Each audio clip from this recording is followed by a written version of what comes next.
আল্লাহর নবীজি বলেন কুল্লু বানি আদম খাত্তাউন, প্রতিটা বনি আদম তারা গুনাহ করবে। ওয়া খায়রুল খাত্তাইন আত-তাওয়াবিন, আল্লাহর নবীজি বলেন তবে আল্লাহ রাব্বুল আলামিনের কাছে ওই গুনাহগার ব্যক্তিটা আল্লাহ রাব্বুল আলামিনের কাছে সবচেয়ে বেশি প্রিয়। ওই নাফরমান বান্দাটা আল্লাহর কাছে সবচেয়ে বেশি প্রিয়, ওই গুনাহগার ব্যক্তিটা আল্লাহর কাছে সবচেয়ে বেশি প্রিয় যে গুনাহ করার পরে আল্লাহর কাছে তওবা করে। যে গুনাহ করার পরে কি করে? তওবা করে। আল্লাহ রাব্বুল আলামিন তাকে ভালোবাসেন। সেই উত্তম যে গুনাহ করে ফেলছে, অস্থির হয়ে গেছে, পেরেশানি হয়ে গেছে, হায় হায় গুনাহ তো করে ফেললাম, না জানি কি হয় এখন।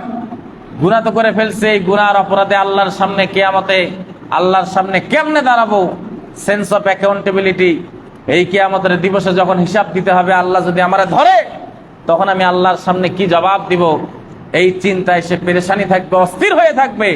তখন সে সাথে সাথে সে নাদাম, সে অনুশোচনায় ভুগবে, সে অনুতপ্ত হবে, সে তার গুনাহটা স্বীকার করে নেবে, চোখের পানি ছেড়ে দিবে, আল্লাহর কাছে তওবা করবে, ইস্তিগফার করবে। হ্যাঁ, আল্লাহ রাব্বুল আলামিন তার গুনাহ ক্ষমা করার আল্লাহ রাব্বুল আলামিন ঘোষণা দিয়েছেন। আল্লাহ তার গুনাহ ক্ষমা করার কি করছেন? ঘোষণা করছেন।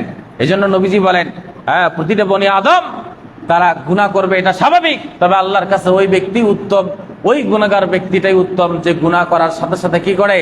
অনুশোচনায় ভোগে, নিজের অপরাধটা স্বীকার করে নেয় এবং তওবা করে আল্লাহর রাস্তায় আবার ফিরে